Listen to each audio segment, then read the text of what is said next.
Assalamualaikum warahmatullahi wabarakatuh. Selamat sore, salam sejahtera bagi kita semua. Om Swastiastu, Namo Buddhaya, salam kebajikan, salam. Alhamdulillahirrahmanirrahim, kita bisa bertemu pada kesempatan sore hari ini untuk perkuliahan. Sawah belum di-ACC sama Bapak. Udah? Oh iya deh. Terlihat jelas ya? Ya, apa namanya tuh sudah masuk semua ya, yang masih menunggu. Nah, pada kesempatan sore hari ini, alhamdulillah kita bisa berkumpul. Jadi ini kita 2 pertemuan lagi ya. Jadi sebenarnya kita itu 6 pertemuan, ada edaran 6 pertemuan, tetapi dianulir jadi 7 pertemuan. Jadi nanti pertemuannya itu sama seperti biasa 7 pertemuan ya. Jadi pertemuannya itu untuk yang sekarang itu minggunya tetap 6 minggu, cuma pertemuannya 7. Jadi nanti di minggu depan, karena itu adalah pertemuan terakhir, maka itu nanti akan dianggap sebagai 2 pertemuan gitu ya, seperti itu. Nah, untuk minggu depan dianggap sebagai 2 pertemuan gitu ya. Nah, kemudian kita akan membahas untuk kesempatan kali ini yaitu tentang demokrasi ya. Jadi di sini ada konsep dasar di PKN ini, nanti ada politik, hukum, kewarganegaraan, demokrasi, dan lain sebagainya. Kemudian kita akan membahas mengenai demokrasi gitu ya, seperti itu. Ada yang tahu nggak definisi dari demokrasi? Demokrasi itu apa? Ada yang tahu? Semacam Kirana apa definisi demokrasi? Masih di mute. Silahkan. Bisa di unmute.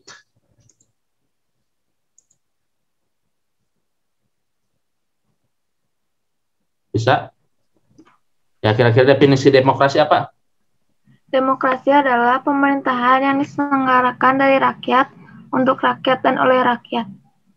Itu teh hasil apa? Hasil searching. Iya, Pak. Kalau pendapat pribadi apa? Sama gitu. Kalau pendapat pribadi apa? Kalau sekarang mah canggih ya, apa-apa tinggal cari. Tapi nanti sumbernya itu harus terpercaya ya.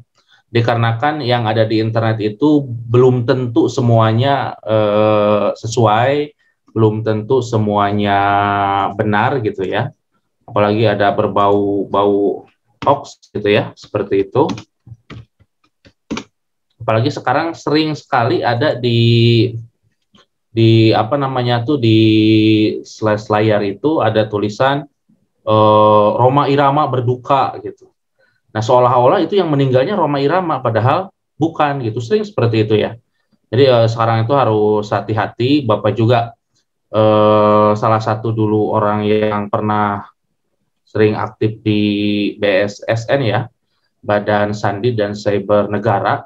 Itu jadi kalau dulu itu untuk keamanan data pribadi itu berada di bawah Kominfo, Kementerian Komunikasi dan Informasi. Kalau sekarang itu di luar Kominfo. Jadi ada sebuah lembaga namanya BSSN, Badan Sandi dan Cyber Negara gitu ya, seperti itu. Nah, jadi di sana itu salah satu tugasnya juga di sana adalah memberantas hal-hal yang berbau berita bohong gitu ya, seperti itu. Walaupun ada sebagian divisi di Kominfo juga sama gitu ya, seperti itu. Nah, jadi demokrasi kita lihat dulu secara bahasa ya. Nah, demokrasi itu berasal dari 2 bahasa. Ini sering kita gaung-gaungkan, bahkan apa namanya tuh yang disebut dengan Amerika sebagai mbahnya demokrasi, sebagai bapak demokrasi, katanya seperti itu, yang merdeka 1774, sudah sangat lama gitu ya, seperti itu. Kemarin ketika Donald Trump tidak terpilih, masa dari Donald Trump itu sangat luar biasa, terjadi bentrok di sana-sini gitu ya, seperti itu. Yang dikatakan orang demokrasi. Belum lagi kalau kita melihat dari sisi demokrasi gitu ya. Jadi kita sering contohnya ada apa namanya tuh, ada pendukung salah seorang bupati, pendukung salah seorang kepala desa. Dianya itu mati-matian mati-matian mendukung si bupati, si kepala desa, kemudian sampai berbuat anarki, kemudian sampai masuk ke lembaga permasyarakatan, sampai dibui gitu ya, pendukungnya itu. Padahal untung apa gitu? Untungnya apa gitu? Dia tidak dapat apa-apa. Ketika jadi pun belum tentu dia dijadikan seorang pejabat gitu ya. Karena ada mekanisme yang harus ditempuh gitu ya, apalagi untuk pemerintahan setingkat bupati dan lain sebagainya. Banyak sekali orang-orang di kita yang apa namanya tuh, yang menyatakan bahkan sekarang itu di Indonesia demokrasi kita kebablasan. Sering ada yang bilang seperti itu gitu ya. Nah, kita supaya nanti lebih memahami mengenai demokrasi, kita akan teliti dulu secara bahasa ya, secara etimologi gitu ya. Jadi etimologi itu adalah ilmu tentang bahasa ya, seperti itu. Jadi secara bahasa nih, demokrasi berasal dari bahasa Latin, yaitu berasal dari kata demos atau rakyat, kemudian kratein atau kratos adalah pemerintahan. Jadi pemerintahan rakyat. Kemudian kalau kalian sering bertanya-tanya, kenapa kok banyak menggunakan bahasa Latin gitu ya. Jadi dulu di daerah Yunani, yang dinyatakan Yunani itu kemarin sempat bangkrut. Kenapa ada negara disebut bangkrut? Karena dia antara utangnya dengan pendapatan dia sangat jauh. Inflasi sangat tinggi. Jadi inflasi itu barang sedikit, uang banyak. Jadi kalau kalian bayangkan, ada sebuah negara di Afrika sana, itu yang sampai untuk membeli satu makanan, satu roti, itu uangnya yang dibawa itu sampai harus dua tanggungan, dua bakul gitu ya, seperti itu. Itu kenapa? Karena saking tidak berharganya uang tersebut. Kita dulu pernah, Indonesia ketika zaman Bung Karno, inflasinya 1000%. Jadi dalam artian kalau 1000% inflasinya, berarti dulu yang harganya itu adalah 1000 sebuah makanan, 1000 itu mungkin atau 500 rupiah ya, paling sedikit mungkin 1000 coklat beng-beng lainnya. Beng-beng itu berapa? 1500 atau 1500? 1000 walahnya. Nah, kalau inflasi sampai 1000% bisa nilainya itu berarti bisa sampai 1 juta gitu ya. Beli beng-beng nih berapa? 1 juta. Beli mie ayam berapa? 10 juta, kan 10.000 kan. Kemudian beli bakso berapa? 20 juta gitu ya. Jadi kalau hujan-hujan gini sore-sorenya makan jagong gitu merenya, kopi hangat gitu ya. Terus tidurnya. Enak untuk gitu ya. Nah, jadi inflasinya sampai seperti itu. Itu di Yunani ya. Jadi Yunani itu adalah salah satu daerah yang bangkrut. Kemudian itu yang menginspirasi dari Inggris. Inggris itu keluar dari Uni Eropa ya. Inggris itu keluar dari Uni Eropa dan itu disahkan tahun 2019. Jadi yang berlaku itu di Inggris itu tidak berlaku lagi euro gitu ya, seperti itu. Karena Inggris sudah keluar dari Uni Eropa. Kalau dulu itu mata uangnya sama euro gitu ya, seperti itu. Inggris itu keluar, itu mengadakan yang disebut dengan Brexit. Jadi jadi British keluar exit ya, exit dari Uni Eropa sehingga dia keluar dari, kalau kita mah seperti ASEAN-nya gitu ya. Tapi kalau di sana Uni Eropa itu lebih mengikat gitu ya dibandingkan dengan ASEAN. Jadi ada pimpinan dari Uni Eropanya, kemudian mata uangnya sama gitu, seperti itu. Jadi mata uangnya euro gitu ya, seperti itu. Kemudian sekarang Inggris keluar gitu ya dari Uni Eropa gitu ya, seperti itu. Nah, di sini jadi pemerintahan untuk rakyat. Dan yang pertama kali melakukan pemilihan langsung ini adalah di Yunani. Jadi walaupun Yunani itu bangkrut sekarang, kemudian bahkan kemarin ada anggota dewan tahun 2019-an mengadakan studi banding ke Yunani. Kalau menurut hemat saya, kemudian kalau menurut pemikiran yang jernih, sebenarnya walaupun Yunani itu adalah sebagai embahnya ilmu pengetahuan karena di sana banyak filsuf-filsuf, sebenarnya itu adalah sesuatu hal yang kurang arif dan bijaksana. Dikarenakan ketika mau melakukan studi banding, baik dalam segi Dewan Perwakilannya, berarti harus ke negara yang benar-benar sedang berada dalam kestabilan gitu, bukan negara yang morat-marit dan akhirnya negaranya dinyatakan bangkrut gitu ya, seperti itu. Seperti Yunani, harusnya ya mungkin ke daerah-daerah lain yang memang bisa dijadikan contoh gitu ya, seperti itu. Jadi sama seperti kita juga, jangan terlalu bangga dengan kemewahan masa lalu seperti yang kemarin sudah Bapak jelaskan. Kita jangan terlalu juga asik dengan sejarah-sejarah kesuksesan kita di masa lalu, dan kita menyampingkan keadaan sekarang gitu ya, seperti itu. Nah, kemudian selanjutnya demokrasi artinya pemerintahan rakyat, yaitu pemerintahan yang rakyatnya memegang peranan yang sangat menentukan. Jadi namanya juga kita republik. Re itu artinya kembali, publik itu kepada masyarakat banyak. Jadi republik itu adalah pemerintahan dari rakyat, oleh rakyat, untuk rakyat. Seperti yang tadi sudah dijelaskan oleh teman kalian itu ya. Nah, kemudian di sini Abraham Lincoln mengemukakan di sini ada beberapa konsep dasar demokrasi yang disebut dengan government adalah seperti ini. Jadi pemerintahan dari rakyat, dari people itu orang banyak gitu ya. Jadi people ini lebih banyak daripada person gitu ya, seperti itu, daripada human, apalagi daripada individu atau individu gitu ya. Jadi people ini orang banyak, sama hampir sama seperti society ya. Jadi dari rakyat, untuk rakyat, dan oleh rakyat. Yang jadi presidennya siapa? Dari rakyat. Untuk siapa dia jadi presiden? Untuk rakyat. Oleh siapa? Oleh rakyat. Dari rakyat, oleh rakyat, dan untuk rakyat. Gitu ya, seperti itu. Kemudian selanjutnya, terminologi demokrasi ini adalah konsep kehidupan negara atau masyarakat di mana warga negara dewasa turut berpartisipasi dalam pemerintahan melalui wakilnya yang dipilih gitu ya, seperti itu. Kalau menurut Bapak boleh kritisi antara perbedaan antara zaman Orde Baru dengan Orde Reformasi gitu yang sekarang itu ya. Memang salah satunya sila keempat itu, kerakyatan yang dipimpin oleh hikmat kebijaksanaan dalam permusyawaratan perwakilan itu tidak dijalankan secara konsekuen. Jadi sebenarnya ada dikotomi ya antara pemilihan langsung itu, antara itu adalah sebuah prestasi, dikarenakan prestasinya apa, sebesar negara Indonesia itu bisa melakukan pemilihan langsung, dan itu dianggap permasalahannya tidak terlalu banyak gitu ya, seperti itu. Karena benar yang dikemukakan oleh hakim dari Mahkamah Konstitusi, apabila ditemukan kecurangan dan kecurangannya itu dijadikan, contoh seperti ini, ketika mau menang dulu, ketika menggugat Prabowo ke Mahkamah Konstitusi menggugat hasil pemilu, nah itu harus ada hasilnya yang menunjukkan dari kecurangan tersebut membuat kubu lawan itu kalah. Minimalnya seimbang saja. Itu hal yang sangat susah gitu kan ya. Seperti itu untuk membuktikan hal tersebut. Sehingga harus ada kecurangan yang bersifat masif, sistematis, terstruktur gitu ya, seperti itu.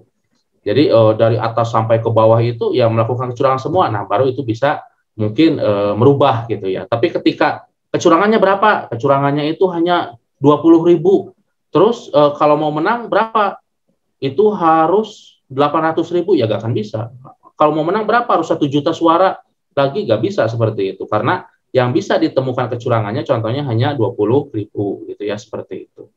Nah, di satu pihak itu adalah sebuah prestasi, bahkan dulu Jepang itu pernah mengirimkan kotak suara, dan kotak suaranya itu terbuat dari aluminium yang ringan gitu ya, seperti itu. Berbeda dengan kita kemarin menggunakan dus ya, itu menggunakan aluminium, kemudian di sana ada tulisan from people Japan gitu di sananya ya, dari masyarakat Jepang gitu ya di sananya tuh. Karena mereka bangga dengan Indonesia yang segitu besarnya, tetapi bisa bisa melakukan pemilihan secara langsung dengan asasnya itu luber dan jurdil ya, kalau kita langsung, umum, bebas, rahasia, jujur, dan adil gitu ya, seperti itu. Nah, tetapi sekarang ini prestasi, ya bisa katakan prestasi, ada mirisnya juga ada gitu. Dari sekian banyak kepala daerah yang dipilih secara langsung oleh rakyat, itu lebih dari 300-nya itu adalah masuk penjara. Itu seperti itu. Kemarin yang terakhir Bapak belum mengikuti lagi, yang kemarin salah satu gubernur di Sulawesi sana, itu statusnya apakah sudah inkrah, apakah sudah cukup alat bukti seperti apa enggak tahu gitu ya. Bahkan dulu artis ada Jumi Jola gitu ya. Jumi Jola itu apa namanya tuh salah satu anak dari gubernur yang ada di sana juga kan, itu sempat tersandung salah satu kasus gitu ya seperti itu. Makanya di kita udah biaya mahal, yang dikeluarkan itu lebih besar, yang dikeluarkan oleh calon juga lebih besar, tetapi hasilnya tidak lebih baik daripada pemilihan yang diwakili itu seperti itu. Jadi antara satu prestasi, kemudian keduanya antara kemirisan gitu ya seperti itu. Kemudian selanjutnya pemerintahannya itu harus mendorong dan menjamin kemerdekaan berbicara, beragama. Jadi hak untuk berbicaranya itu jangan dibungkam gitu ya seperti itu. Walaupun kalau boleh kita kritisi, kalau dulu ketika zaman Orde Baru, di sana itu ada yang disebut Departemen Penerangan. Jadi apapun yang mau dilakukan, apapun yang mau diinformasikan itu harus melalui sensor gitu ya seperti itu. Nah pada saat itu apabila ada hal-hal yang melenceng langsung tutup.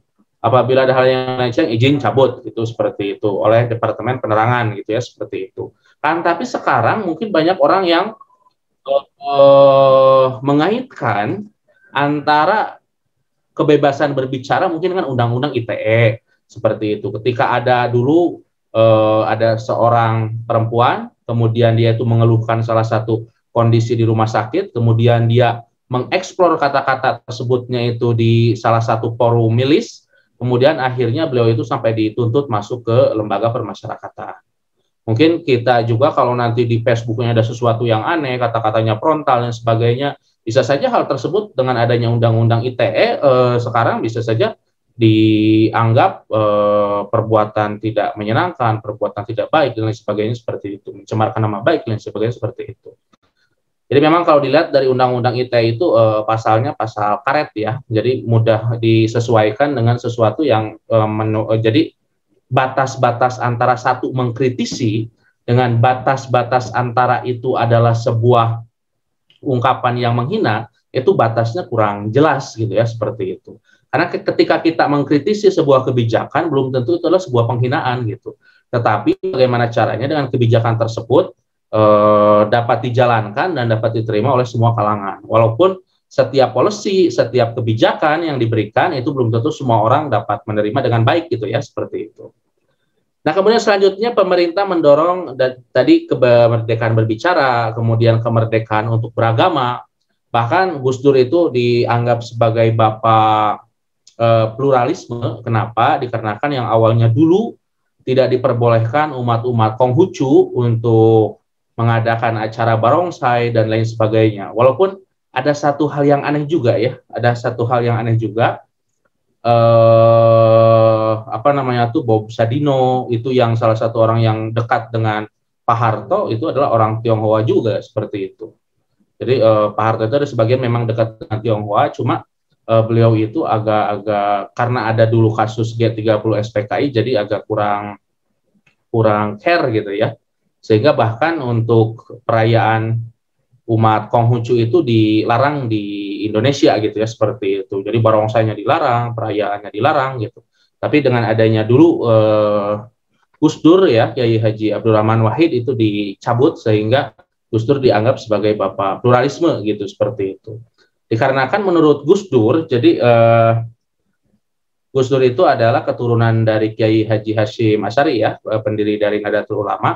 Nah, di atasnya itu beliau itu ada keturunan dari Cina gitu ya, dari Tionghoa gitu ya, seperti itu. Walaupun sebenarnya kalau orang-orang Cina daratan, orang-orang Cina asli di sana RRC gitu ya, sebenarnya tidak mau disebut Cina ya. Cina itu sebagai sebuah penghinaan. Jadi enaknya lebih baik dipanggil Tiongkok ya, orang Tiongkok gitu, seperti itu. Nah, kemudian selanjutnya ada kemerdekaan untuk berpendapat gitu ya, dalam artian pendapatnya, keinginannya itu harus diakomodir oleh negara gitu. Walaupun ketika berpendapat aneh-aneh itu dianggapnya sesuatu hal yang aneh gitu. Nanti ada tindakan pidana dan lain sebagainya. Kemerdekaan untuk berserikat, di kita sudah ada kemerdekaan untuk berserikat, walaupun jangan seperti kemarin ada Sunda Empire kemudian dan yang lain-lainnya. Bahkan katanya Sunda Empire itu lebih tinggi dibanding PBB. Nah, itu hal-hal yang aneh juga gitu ya, seperti itu. Di zaman yang sudah canggih seperti ini, informasi sudah sangat luar biasa lengkap, masa ada seperti itu. Bahkan yang dilakukan oleh Sunda Empire dulu yang sempat dihujat, sempat dibuat petisi oleh Roy Suryo adalah Sunda Empire itu merubah isi dari Wikipedia gitu ya, seperti itu. Jadi isi Wikipedia dirubah, ada dulu Kerajaan Sunda Empire isinya, kemudian lebih tinggi di atas PBB itu di Wikipedia Indonesia gitu, seperti itu. Karena Wikipedia itu semua orang bisa menulis ya, asal sumber rujukannya jelas. Kemudian untuk penulis-penulis terpercaya diizinkan untuk melakukan pengeditan gitu ya. Masyarakat yang warga negaranya saling memberi peluang yang sama gitu ya. Kemudian perkembangan demokrasi, di kita ada demokrasi langsung, kemudian ada juga demokrasi perwakilan gitu ya. Jadi kalau demokrasi langsung itu adalah demokrasi yang memilih secara langsung tanpa diwakili. Jadi langsung kalau memilih presiden langsung. Kemudian memilih bupati secara langsung gitu ya, seperti itu. Kemudian kalau memilih kepala desa secara langsung. Nah, itu yang disebut dengan demokrasi langsung. Kalau demokrasi perwakilan adalah demokrasi yang mewakilkan suaranya kepada orang-orang tertentu. Contohnya, dikarenakan kita sudah memilih anggota DPR, maka untuk memilih presiden seperti dulu, itu dipilih oleh anggota DPR. Kenapa? Karena kita sudah memilih orang-orang yang akan mewakili kita di pemerintahan, gitu, seperti itu. Di kekuasaan legislatif gitu ya, seperti itu. Nah, kemudian kita akan lanjut.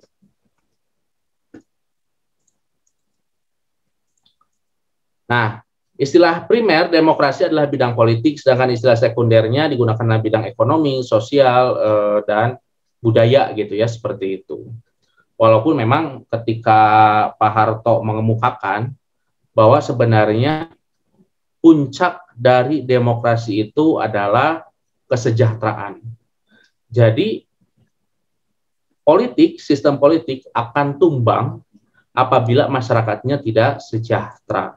Jadi kalau masyarakatnya sejahtera, sejelek apapun pemerintahannya, sekorup apapun pemerintahannya itu akan masih bisa diredam.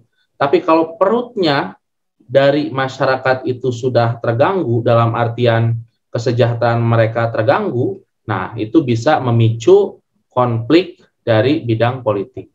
Jadi konflik bidang ekonomi bisa memicu konflik bidang politik gitu ya, seperti itu. Jadi memang tujuan kita bernegara ya salah satunya untuk memperoleh kesejahteraan gitu ya. Jadi daripada tiap orang ngurus sendiri masing-masing, kemudian belum tentu bisa sejahtera, mendingan uangnya dikumpulkan, kemudian dibagi rata, kemudian setelah itu dibagikan, maka itu akan lebih baik jika dibandingkan dengan masing-masing mengkonsumsi dari uang tersebut. Makanya dibuat oleh kita itu adalah pajak, itu pajak sebagai sebuah pemerataan ekonomi agar memiliki tingkat kesejahteraan yang relatif sama. Dan gap-nya atau perbedaan dari kesejahteraannya itu tidak terlalu jauh gitu ya, antara yang satu dengan yang lainnya gitu ya, seperti itu. Nah, sebelum Bapak teruskan gitu ya, ini koneksinya agak kurang ini ya, kurang bagus. Nah, sebelum Bapak teruskan, ini ada sebuah kisah motivasi ya dari dari Vice President Citibank. Jadi ini ada dari Vice President Citibank, beliau itu sangat luar biasa. Jadi awalnya beliau itu adalah seorang OB atau office boy, kemudian terakhir beliau itu menjadi seorang pimpinan. Jadi awalnya kalau di perguruan tinggi itu adalah seorang office boy, kemudian akhirnya menjadi seorang rektor gitu ya. Jadi office boy yang menjadi rektor gitu. Nah, ini di Citibank. Citibank itu adalah sebuah perusahaan multinasional karena pusatnya itu ada di Amerika Serikat. Kemudian di Indonesia itu pimpinannya atau CEO-nya, Chief Executive Officer-nya itu adalah seorang Vice President namanya. Vice President itu atau Wakil Presiden ya, Vice Presiden, Vice Presiden, Wakil Presiden di Indonesia. Jadi pimpinan paling tinggi Indonesia dulunya adalah OB di OB di Citibank gitu ya. Akhirnya karirnya naik sehingga menjadi seorang pimpinan dari perusahaan tersebut. Nah, ini kita akan dengarkan contoh ininya, kisahnya. Halo, hari ini kita akan membahas tentang seorang tokoh inspiratif yang membuktikan bahwa selalu ada jalan kalau kita mau berusaha. Tokoh ini dari tadinya office boy, dia bisa naik jadi CEO, Vice President di Citibank Indonesia. Wah, kok bisa ya? Gimana cerita lengkapnya? Kita simak sama-sama ya. Dia sudah almarhum ya, tahun 2012. Tokoh inspiratif kita hari ini namanya Hotman Zainal Arifin. Beliau lahir di Kediri, Jawa Timur, tanggal 27 Juli 1950. Setelah lulus SMA, Hotman pindah dari desa ke kota. Nah, pada saat sampai di kota, dia berharap nih, harapan dia waktu itu, dia berpikir bahwa kalau pindah ke ibu kota pasti cari pekerjaan akan lebih mudah. Lagi pula gaji di ibu kota pasti gede-gede gitu kan, dia pikir. Oke, kalau gitu dia berangkat ke Jakarta. Sampai di ibu kota, ternyata apa yang dia bayangkan gak sesuai dengan keadaan sebenarnya. Waduh, ternyata cari pekerjaan di Jakarta susah banget. Apalagi hanya dengan ijazah SMA, dia sulit untuk mencari pekerjaan. Tapi Hotman ini nggak putus asa. Dia akhirnya tetap ada di Jakarta, dia jadi pedagang asongan. Dia bawa asongannya, dagangannya ini dari lampu merah yang satu ke lampu merah yang lain, dia jajakan dagangannya. Panas terik matahari dia nggak peduli, pokoknya dia jalanin aja gitu. Suatu hari Hotman duduk-duduk di pinggir jalan, dia memperhatikan mobil-mobil yang lewat. Wah, enak banget orang-orang yang di dalam mobil ini, pakai AC di dalam dingin-dingin gitu kan, sementara saya di luar panas-panasan gitu kan. Lalu kemudian mereka pakaiannya juga bagus-bagus. Saya kepingin bisa jadi seperti mereka juga. Nah, akhirnya dia punya tekad yang kuat untuk dia bisa maju, untuk bisa mengubah hidupnya lebih baik lagi di Jakarta ini. Lalu kemudian dia dengan uang hasil dagangannya, dia lalu mulai melamar pekerjaan di semua perusahaan yang dia tahu. Dia lihat dari koran-koran mungkin ya, kemudian dia kirimkan semua ke semua perusahaan ini. Ternyata usaha Hotman dalam mengirimkan lamaran-lamaran pekerjaan ini ke semua perusahaan ini ternyata membuahkan hasil. Dia dipanggil sama Citibank Indonesia, sebuah bank asing dari Amerika. Nah, buat posisi apa? Ternyata buat posisi office boy, hierarki yang paling rendah dari perusahaan. Tapi dia nggak peduli, dia terima karena menurut dia ini adalah pintu awal kesuksesan dia. Nah, kerjanya apa sih office boy? Ternyata office boy itu kan kerjanya membereskan ruangan kerja, ruangan kantor, kemudian dia harus bersihin WC, dia harus juga untuk beli-beliin makanan buat karyawan-karyawan gitu ya. Dia kerjakan sungguh-sungguh. Hotman ini dia benar-benar orangnya menyenangkan, jadi dia lakukan itu semua dengan sukacita. Staf-staf, karyawan-karyawan yang lain tuh senang sama dia. Kadang-kadang Hotman suka tanya-tanya sama mereka tentang apa sih ini, istilah ini apa sih, istilah itu apa gitu. Karyawan-karyawan tuh suka ketawain dia, aduh kamu ya office boy aja kok ya nanya-nanya soal kerjaan saya gitu. Tapi dia nggak marah, dia cuek aja. Temen-temennya yang office boy yang lain juga pada kata-katain dia gitu, ih ngapain sih nanya-nanyain ini, udah lo kerjain OB aja lah, lo ngapain lagi nanya-nanyain kerjaannya staff. Dia tersenyum aja, lalu dia bilang, oh nggak apa-apa, saya pengen tahu kok gitu. Suatu hari di bank ini ada satu mesin yang baru datang. Mesinnya mesin fotokopi. Waktu itu belum ada mesin fotokopi di mana-mana, tapi di Citibank udah ada. Nah, yang bisa mengoperasikan mesin fotokopi ini cuma satu orang. Nah, lalu si satu orang ini dibantu lah sama si Hotman. Si Hotman bilang, ini boleh bantu gak? Gitu kan. Saya pengen belajar. Oh boleh, diajarin lah caranya fotokopi gitu ya. Nah, staff-staff yang lain kan akan titip fotokopi ke dia. Dia akan bantuin si staff satu orang ini yang bisa mengoperasikan. Suatu hari staff ini nggak masuk. Nah, si Hotman yang harus menggantikan karena dia aja yang ngerti bagaimana mengoperasikan mesin fotokopi kan. Jadi dia mulai memfotokopikan dokumen-dokumen. Lalu dia mulai lihat-lihat, dia mulai belajar. Ini dokumen apa ya, ini dokumen apa gitu. Lalu dia mulai tanya-tanya. Dan akhirnya dia jadi ngerti apa itu letter of credit, transfer itu apa. Wah, dia udah mulai ngerti nih istilah-istilah perbankan gitu kan, bank garansi itu apa gitu. Oke, dia mulai belajar. Makin lama dia makin pinter. Akhirnya jabatan dia naik dari office boy, dia naik jadi tukang fotokopi. Setelah naik jabatan jadi tukang fotokopi, Hotman jadi tambah percaya diri dong. Tapi dia nggak puas cuma jadi tukang fotokopi aja. Jadi selama dia fotokopi, setelah ada waktu-waktu senggang, itu dia membantu lagi karyawan-karyawan yang lain. Dia mulai mau belajar lagi hal-hal yang baru gitu. Terus staff-staff yang lain bilang gini, bener lo mau bantuin, nah tapi jangan sampai salah ya, kalau salah nanti gue dimarahin bos. Iya, saya bantu. Dia bantuin sekedar untuk mendapatkan ilmu. Jadi terus dia bantu staff-staff yang lain. Makin lama dia makin dikenal sama semua staff-staff yang ada di Citibank ini karena sifatnya yang ringan tangan, suka membantu gitu. Nah, staff-staff ini juga nggak segan untuk berbagi ilmu sama dia. Nah, Hotman akhirnya dapat satu pekerjaan tambahan, yaitu untuk membubuhkan stempel, dicek, dilihat giro gitu ya. Dia lakukan itu dengan hati-hati, pokoknya dia nggak mau salah aja dalam melakukan kerjaan itu. Sambil dia belajar lagi. Pokoknya orang ini senang belajar. Karena kegigihan dia, karena keinginannya untuk belajar dengan sungguh-sungguh, dan juga karena dia mengerjakan semua tugas-tugasnya dengan baik, dia akhirnya diangkat menjadi karyawan tetap sebagai pegawai bank gitu. Wah, luar biasa. Sejak saat itu, karirnya Hotman ini naik terus. Banyak orang yang mencibir, yang nggak suka dengan keadaannya dia, nggak suka kalau dia diangkat jadi pegawai. Tapi ya dia nggak apa-apa, nggak masalah. Dia nggak pedulikan semua yang negatif-negatif yang dari orang-orang di sekitarnya. Yang penting dia kerjakan pekerjaannya dengan sungguh-sungguh. Dia lakukan dengan serius. Dan nggak pernah ada orang yang bisa mengalahkan karirnya Hotman.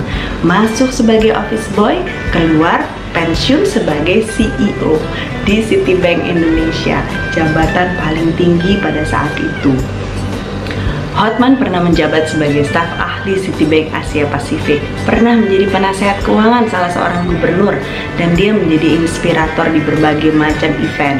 Dia diundang di berbagai macam seminar-seminar untuk menceritakan tentang kisah hidupnya. Hidupnya bisa menginspirasi begitu banyak orang. Jadi apa yang bisa kita pelajari dari Bapak Hotman Zainal Arifin ini? Yang pertama, selalu ada jalan untuk orang yang mau berusaha. Jangan banyak alasan. Yang kedua, lakukan segala sesuatu dengan sungguh-sungguh. Sekecil apapun pekerjaan atau tanggung jawab yang diberikan buat kita harus lakukan dengan sungguh-sungguh. Jangan setengah-setengah. Yang ketiga, belajar terus. Selalu ada hal baru yang bisa kita pelajari. Yang keempat, jangan dengarkan pendapat-pendapat negatif orang-orang di sekitar kita yang berusaha menjatuhkan kita, yang berusaha menjauhkan kita dari mimpi kita. Gak usah dengerin mereka. Yang penting kita jalan terus aja. Apapun yang kita kerjakan, biar kita kerjakan dengan serius. Yang kelima, jangan menyerah. Oke? Saya banyak belajar dari Bapak ini, dan saya berharap juga ini bisa jadi inspirasi buat kita semua. Bapak Hotman Zainal Arifin sudah meninggal di tahun 2012. Tapi apa yang dia tinggalkan, dia bisa jadi inspirasi buat banyak orang. Bagaimana dengan kita? Kalau suatu hari nanti kita meninggalkan dunia ini, kira-kira apa yang orang lain ingat tentang kita? Mudah-mudahan video ini bisa jadi inspirasi buat kamu. Kita mau sama-sama belajar untuk makin hari makin baik, sampai kita bisa jadi versi terbaik dari diri kita dan menjadi inspirasi bagi banyak.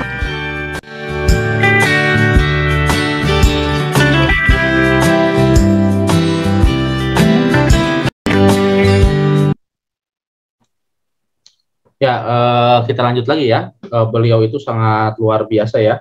Jadi banyak tokoh-tokoh dari Citibank yang sangat luar biasa. Ada salah satunya ada Pak Ignatius Yonan. Ignatius Yonan itu adalah dulu pernah menjabat sebagai Direktur PT KAI yang merekonstruksi dari PT KAI yang dulu pedagang asongan bisa masuk, kemudian orang banyak yang duduk di atap, kemudian banyak yang tidak membayar karcis gitu ya. itu eh, sehingga menjadi seperti sekarang ini Pak Ignatius Yonan gitu ya, seperti itu. Sangat luar biasa beliau itu ya, seperti itu. Nah, kemudian kita lanjut lagi. Jadi dari video tadi, walaupun Indonesia banyak carut marutnya, apa ada kekurangan, tapi kita harus bangga menjadi warga negara Indonesia dan kita menjadi ujung tombak untuk melakukan perubahan itu. Kenapa kita menjadi ujung tombak? Karena nanti masa depan anak-anak kita yang nanti akan membangun negeri ini itu ada di tangan kita gitu. Jadi bagaimana caranya kalian bisa mendidik siswa-siswi kita untuk menjadi orang yang demokratis, untuk menjadi orang yang menjunjung tinggi kebenaran, untuk menjadi orang yang taat terhadap hukum, itu adalah ada tanggung jawab, ada beban moral yang dititipkan kepada kita gitu ya. Kemudian yang selanjutnya gagasan dasar pemerintahan demokrasi, yang pertama ada pengakuan partisipasi dalam pemerintahan, misalnya pemilu secara bebas dan rahasia gitu ya. Tidak seperti ada salah satu negara di Afrika sana yang berkuasa itu adalah geng yang ada di sana, preman-preman yang ada di sana, sehingga negara bertekuk lutut kepada preman-preman itu gitu. Seperti kalau di kita tidak. Jadi pemilunya juga bebas dan rahasia gitu ya, seperti itu. Kalau ada hal-hal yang menyimpang dan itu tidak terlalu banyak, itu Bapak rasa tidak terlalu menjadi persoalan gitu.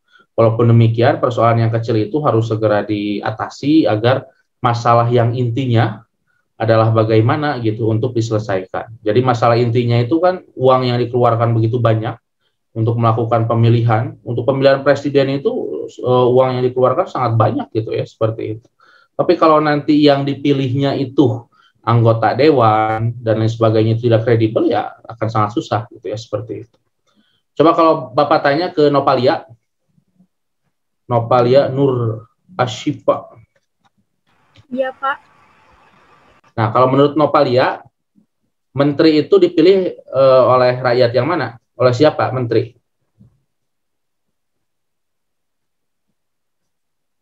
Nopa? Oh, mungkin koneksinya ya. Atau Nopa Septiani? Banyak Nopa ya. Iya, Pak. Ya, kalau menurut Nopa Septiani, menteri dipilih oleh rakyat mana? Menteri. Hah? Nadiem Makarim. Nah, itu siapa yang milih? Apakah ada pencoblosan? Ataukah ada apa? Nadiem Makarim. Terus dulu yang dari NET itu, tapi sekarang kan diganti oleh Sandiaga Uno ya. Wisnu Tama ya. Sandiaga Uno itu dipilih oleh siapa?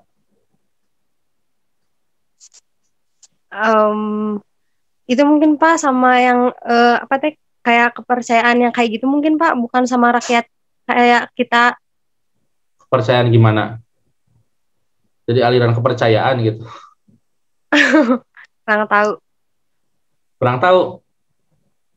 Jadi Sandiaga Uno dipilih oleh kepercayaan gitu ya.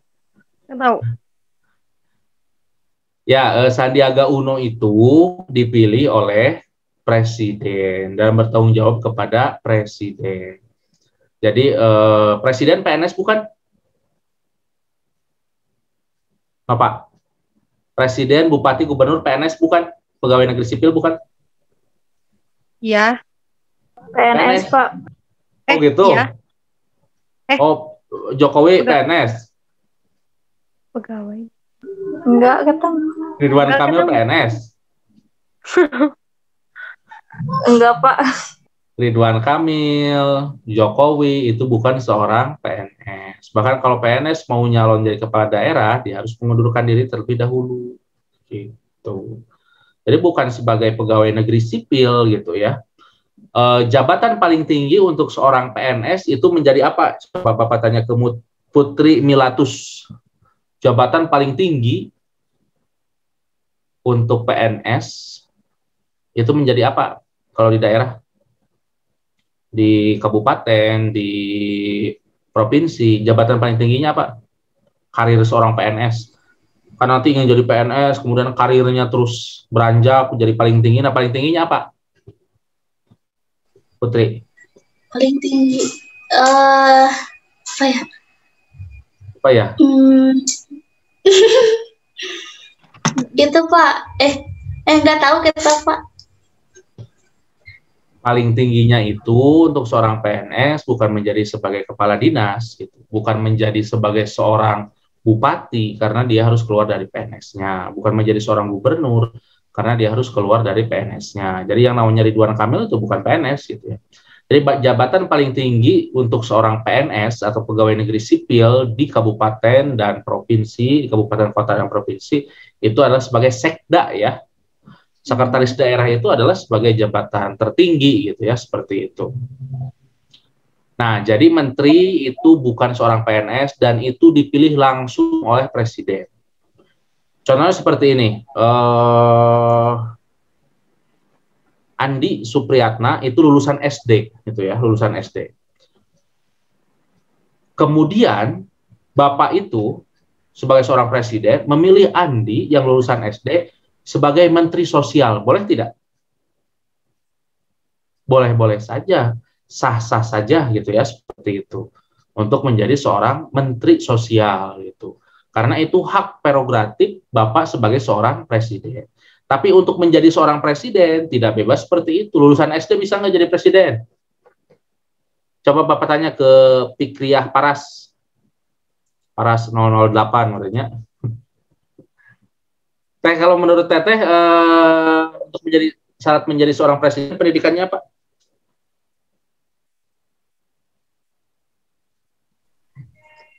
Sarjana mungkin Pak.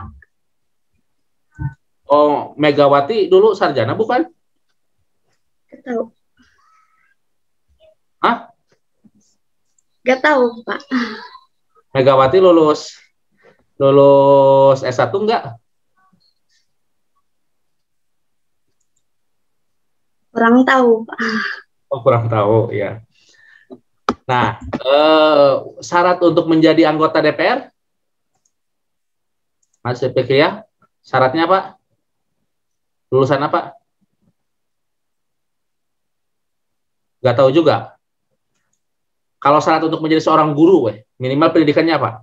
Untuk menjadi seorang guru, boleh nggak SMA guru? Boleh nggak? Boleh Pak. Boleh Pak. Boleh, benar. Honor, guru honor. Ya, di syaratnya bisa dibaca di Undang-Undang Nomor 14 Tahun 2005 dan ada juga 20 Tahun 2003 tentang Sisdiknas dan tentang guru dan dosen. Di sana syarat untuk menjadi seorang guru itu wajib S1. Hukumnya wajib gitu ya. Wajib ain. Tiap orang guru itu harus S1, bukan fardu kifayah ya, tapi fardu ain. Tiap guru itu harus S1 gitu. Secara aturan ya. Jadi secara aturan tidak diperbolehkan kalau seorang guru itu belum S1 gitu. Kalau seorang dosen tidak diperbolehkan kalau dosennya bukan praktisi ya.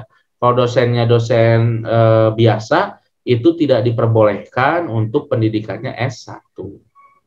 Jadi minimal S2 untuk seorang dosen. Tapi kalau praktisi, contohnya yang ahli tentang industri di lapangan, dia walaupun S1 tapi dia ahli tentang salah satu mesin, nah itu nggak apa-apa gitu, seperti itu. Kalau itu praktisi gitu, seperti itu.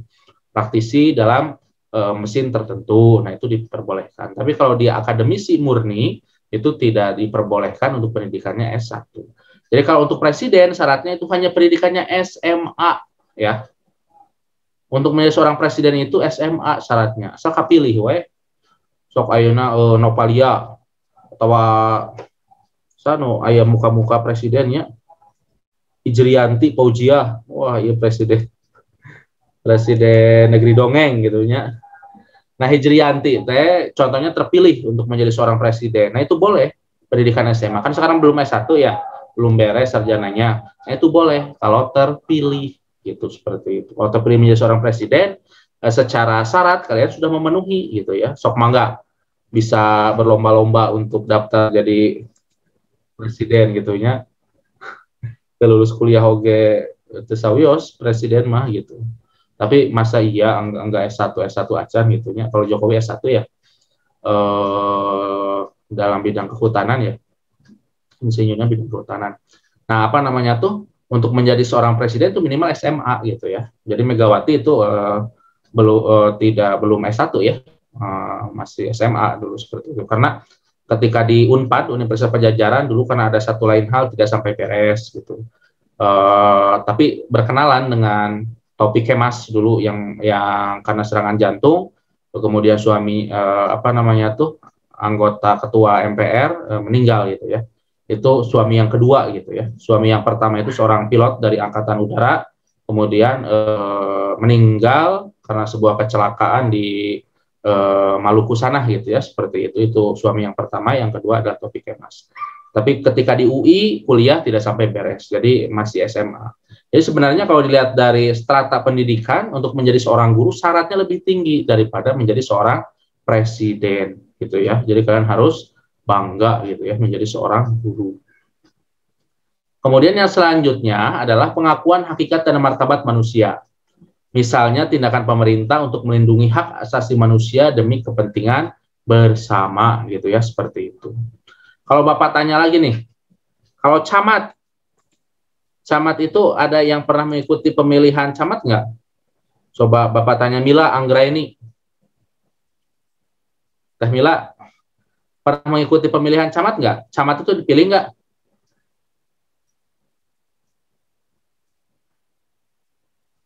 Dipilih nggak? Mana suaranya? Iya. Dipilih. Pernah mengikuti pemilihan camat? Atau di Papua namanya distrik ya. Kalau di kita kecamatan, kalau di Papua namanya distrik. Kemudian di Aceh beda juga istilah. Ada yang dulu kan ada yang gampong, ada yang apa dan sebagainya, beda ya. Itu dipilih nggak kalau camat? Camat tidak dipilih. Terus wali kota juga, wali kota Jakarta Timur, khusus daerah khusus ibu kota ya. Wali kota Jakarta Timur, Jakarta Barat, Jakarta Pusat, Jakarta Selatan, Jakarta Utara itu tidak dipilih. Kalau di kita kan wali kota itu dipilih gitu ya. Kalau lurah dipilih nggak? Ada lurah, ada kades, beda ya. Kalau kades dipilih tidak? Kalau kades itu Dipilih, Pak. Kalau lurah? Dipilih. Lurah itu tidak dipilih. Jadi lurah itu di kelurahan, di kota ya. Jadi kita suka banyak yang salah, di pedesaan pun namanya lurah, padahal lurah itu di kelurahan. Kalau kepala desa ya di pedesaan gitu ya, seperti itu. Kalau kepala desa itu dipilih oleh masyarakat. Dan itu pure biasanya yang menyelenggarakan itu adalah masyarakat. Bisa dipilih untuk 3 periode kepengurusan.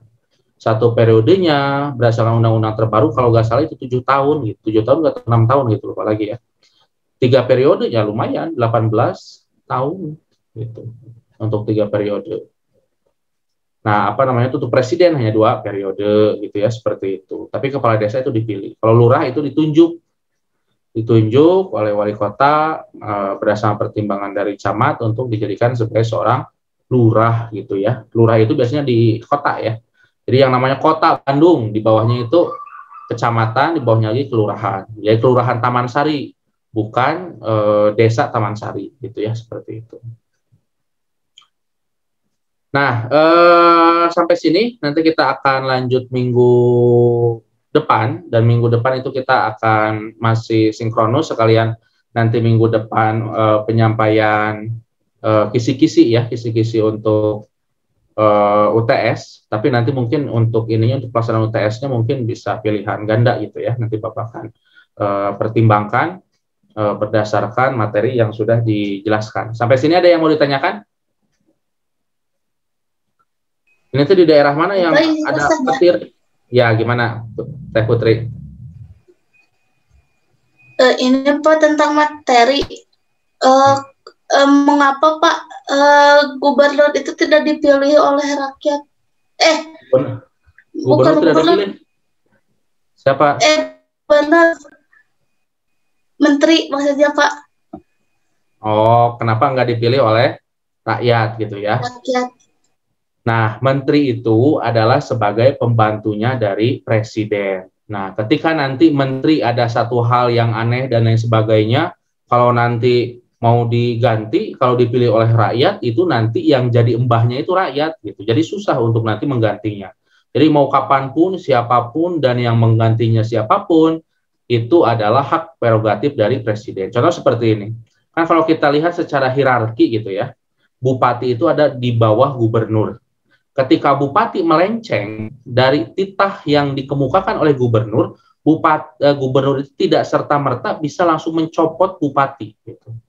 Karena bupati dipilih langsung oleh rakyat yang ada di kabupaten tersebut. Atau wali kota dipilih oleh rakyat yang ada di kota tersebut. Jadi sekarang itu yang namanya bupati, wali kota itu punya dua majikan. Majikan yang pertama itu adalah rakyat, karena dia dulu dijadikan gubernur, dijadikan bupati itu oleh rakyat. Dan majikan yang kedua yang di atasnya.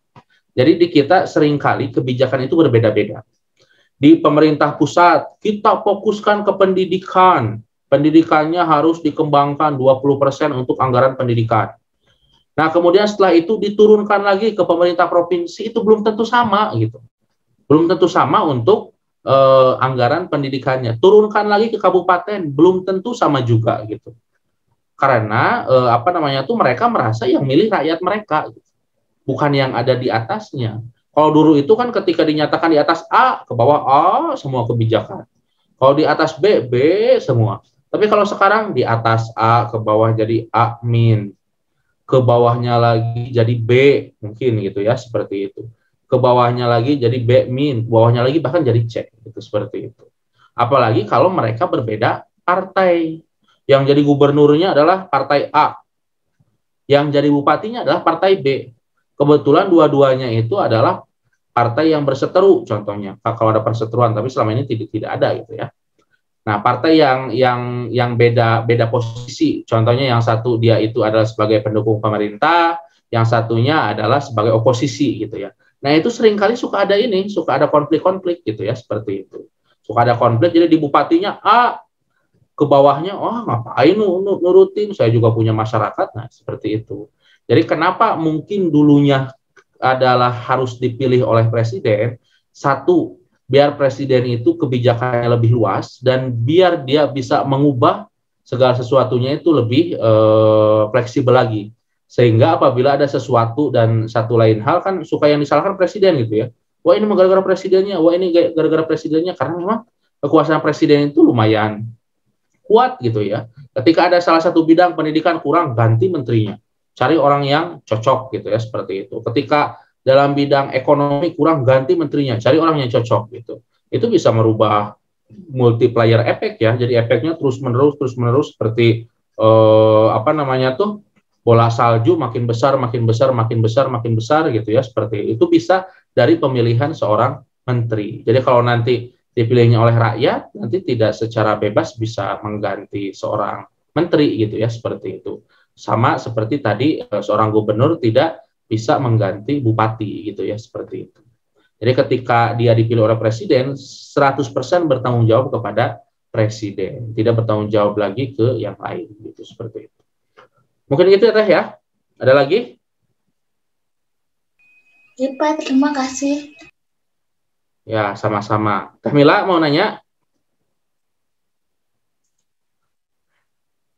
Jangan ngalamun, jabah hujan-hujan, ngalamun. Enggak, Bapak. Ya sudah, kalau tidak ada pertanyaan, dicukupkan sekian. Terima kasih atas kehadiran para mahasiswa sekalian. Jangan lupa untuk mengisi daftar hadir. Terima kasih. Kita akhiri dengan ucapan hamdalah bersama-sama. Alhamdulillahirrahmanirrahim. Assalamualaikum warahmatullahi wabarakatuh. Ya. Waalaikumsalam warahmatullahi wabarakatuh.